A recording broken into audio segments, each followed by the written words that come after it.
Hello colleagues and cohort members. This is Peer Buddy Education and Support in Elementary School for students with autism spectrum disorders. It's my action research project that I've been working on for the last probably 5 weeks, and it's going to continue, as you'll see as we get into this project. This all started when I noticed that my students who are on the autism spectrum or who have communication disorders often were playing and working alone. Often when you're sitting looking at a classroom, you'll notice students have certain friends that they tend to have as their point person or someone they go to when they have a question or when they have the opportunity to chat.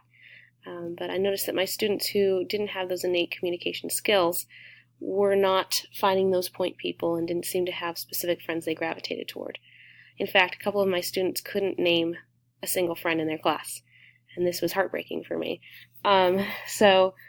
It led me to the research question, what would happen if my students with autism had supportive peer buddies in their homeroom class? So in brief, my literature review that I did basically looked at what are the predictors for this kind of isolation and if it was something that tended to happen for students with autism, and then whether or not peer buddy or peer-related interventions for students with spectrum disorders had been successful before. So as you'll see over here, we've got to look on the left, we've got to look into bullying incidents being higher for spectrum disordered students. I found several people who had done research on this. Fisher and Taylor, Twyman et al., Hebron, Humphrey, and Oldfield were the main ones, and they found that there was indeed a high incidence of bullying for students on spectrum disorders. That's autism spectrum, ADHD, and communication disorders. Another thing I looked at, if you look on the top right, high incidence of isolation and lack of connection appears. Calder, Hill, and Pelicano, Berguna, Leroux, Ainish, and Shake. Those two studies looked at specifically the isolation factor for students with autism. And then Cappadocia, Weiss, and Pepler looked at whether isolation was a predictor for bullying, and they found a high incidence of correlation between the two. And then down on the bottom, kind of the meat of the thing, I was looking at efficacy for peer-related interventions for students with spectrum disorders.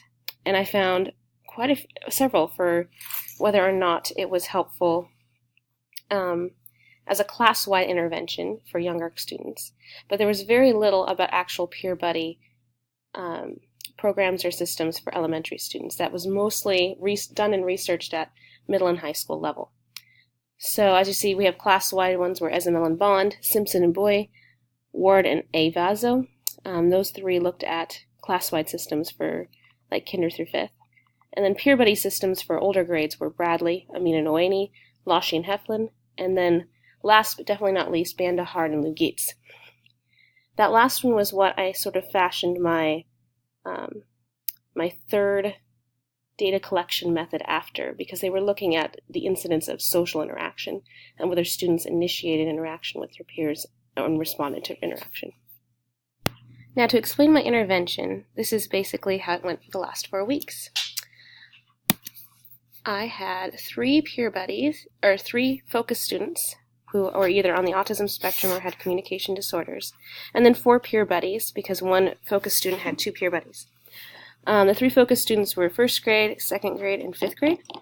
I wanted to have a broad range of student ages and see where this type of intervention tended to be most effective.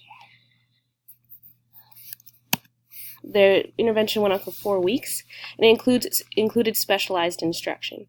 I pulled students out for that specialized instruction with their peer buddy. We did a weekly meeting with pairs or groups to discuss an aspect of disability. Sometimes we read a book like We're All Wonders, where they would look at what it means to have a disability and how we can be kind to each other and everybody is special in different ways. Or we sometimes talked about how to be a supportive peer to each other, and that included the students who were on the spectrum, how we can be kind, how we can have good interactions. And then also we pretty much every week would play a game together to build relationship, to allow those peer buddies and their focus student to get to know each other a little better so that they would have somebody that they felt they had a connection to in their classroom. For data collection, I collected data from the similar and similar methods before and after the intervention, because I wanted to see if there was growth in the students' interactions with peers and whether they felt more connection with their peers in the classroom. The first was the focus student interviews. I assessed their connection to other students by asking, do you have any friends in your class? What are their names? What do you tend to play at recess? That allowed me to see, do they tend to play independent things, or do they tend to play cooperative or parallel play with other peers? Also, I asked them if they tended to feel isolated or alone in their classroom. And then peer buddy interviews, very similar. I wanted to see if they had other friends in their classroom, so it had this network of friendship available in their class, or if it was more of a standoffish class.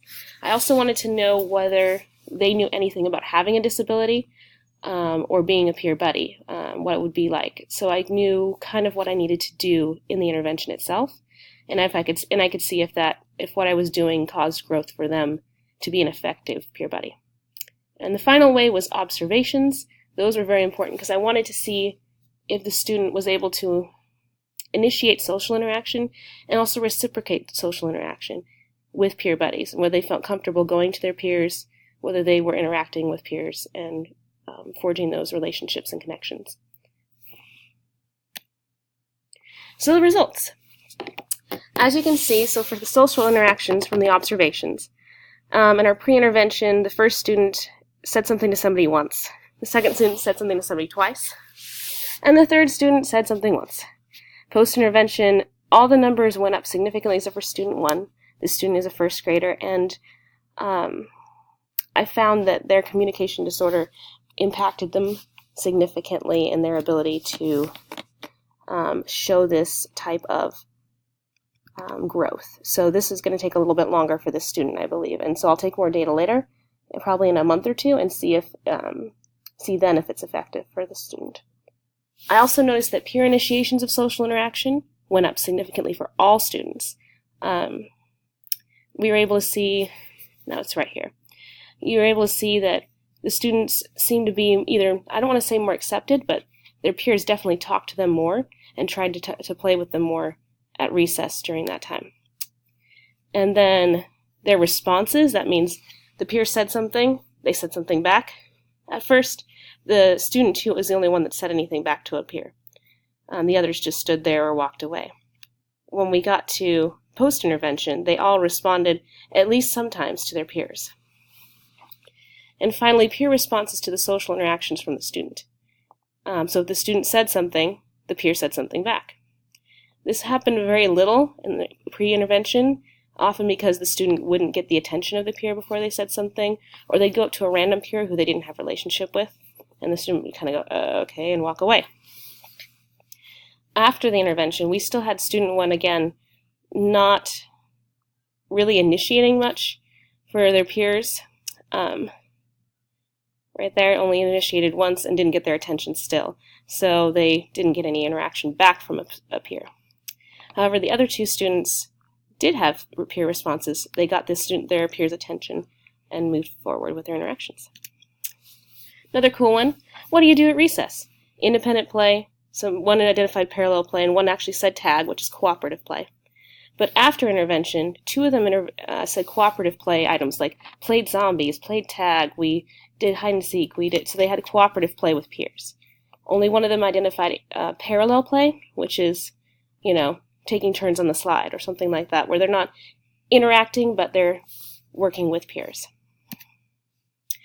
Do you ever feel lonely at school? 1 said yes in class, and 2 said yes on the playground before the intervention. Afterward, 2 of them said no, they don't feel lonely, and 1 still said yes on the playground. Now, my connections and findings for this, I saw increased social interaction, significantly increased social interaction from all 3 students. Even student 1 who didn't show it verbally was doing parallel play with peers. I saw increased empathy and background knowledge in the peers.